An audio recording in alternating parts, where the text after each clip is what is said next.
Brothers, the investiture of office will now take place. Brother Chairman, Brother Paul Mitchell has been elected State Chairman for Victoria. Brother Paul, I hereby install you as State Chairman of the Order of the Knights of the Southern Cross in Victoria. State Chairman, I am confident that your occupancy of the high office of State Chairman, with the advice of your councillors, will rebound to the credit of the Order. Perhaps at this point we could congratulate and acknowledge Brother Paul's appointment.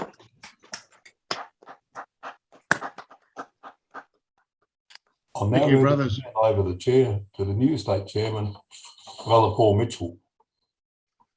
State councillors, please give the State Chairman your pledge of loyalty to our Constitution as is required by the Constitution.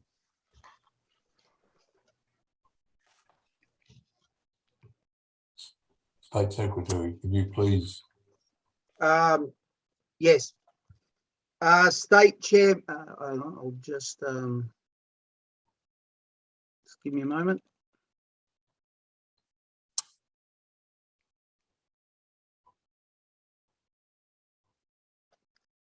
State Chairman, on behalf of all Victorian State Councillors, I hereby solemnly give you our pledge of loyalty to the Constitution as declared during our installation and in accordance with the Constitution.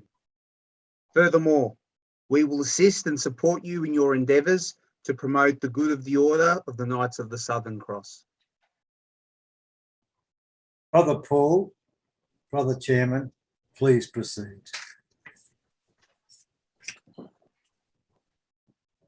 Thank you, Brother Colin. And thank you, brothers.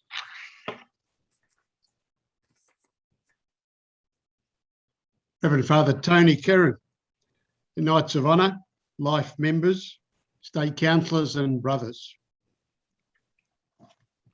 As I contemplated our chaplain's reflection and reviewed the reports of my colleagues and listened to Kevin Bailey, our guest speaker just now, there are clear signs in this moment that our order must rise to the challenges of our time.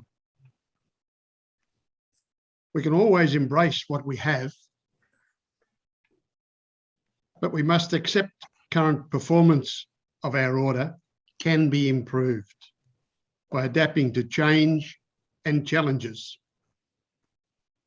In saying that, I encourage you all to celebrate raising the bar as an opportunity rather than a chore forced upon us by circumstances. Before I explain my own objectives, I wish to pay tribute to two former chairmen who today retired from State Council, brothers Tom Brodie and John Hennessy. It was Tom who presided over the adoption of State Council's strategic plan in 2017, and it was John who worked tirelessly to have strategic planning utilised to its full potential. They've both offered their continued support, and I thank them sincerely for what they've done for me and for the Order. For my own part, living up to the high standards set by all previous chairmen of the Order will be my main challenge. But I think Kevin Bailey has added a few points to it. But if I listen to my own advice, everything else will be an opportunity. For example, State Council will need to adopt a new strategic plan in time for its launch at next year's annual conference.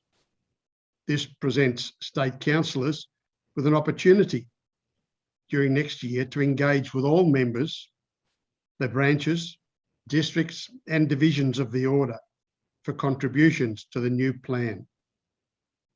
For some, a new experience in planning to prepare rather than simply preparing to plan.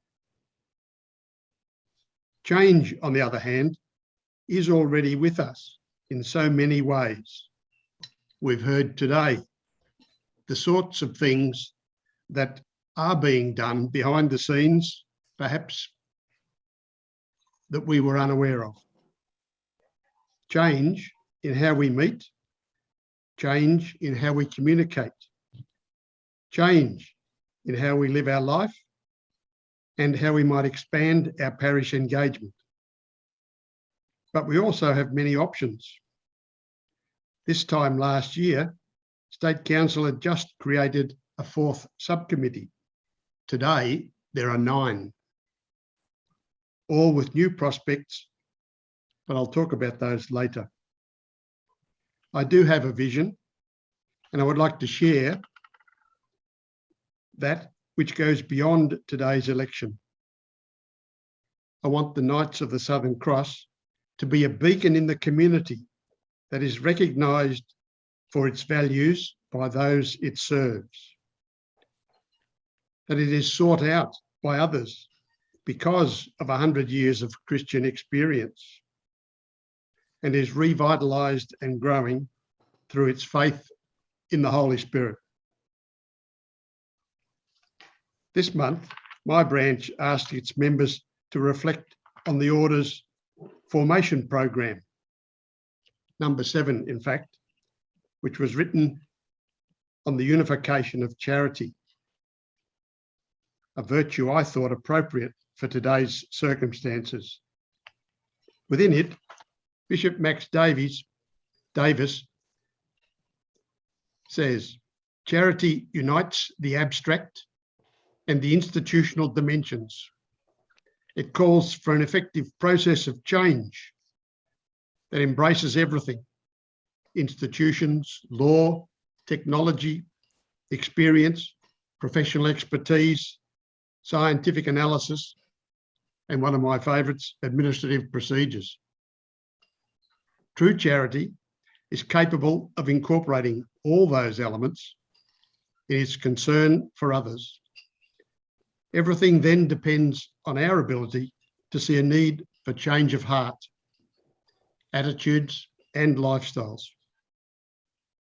It is an individual who must bear responsibility for any approach to others and for contributing to forming the attitudes and values that are adopted by the various movements and interest groups. The Knights of the Southern Cross are just one of those. So within the Knights of the Southern Cross, a commitment to our objects calls upon charity in all its meanings.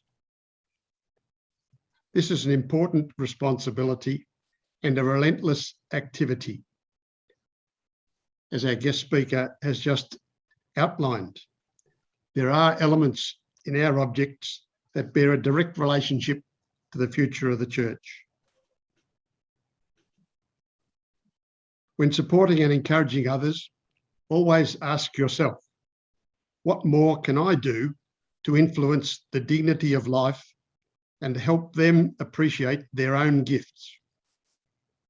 In practical terms, this can mean your invitation to another member might just be the catalyst they needed to realise their own talent and worth. Even if we're not experts in recruiting members, we can at least talk to our fellow brothers. With that thought in mind, today I want to invite every member participating in this conference to depart with a resolve.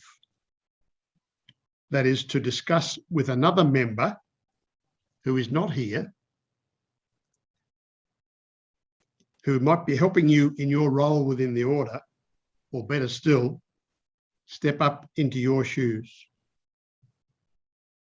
so you can move up to another challenge for the good of the order.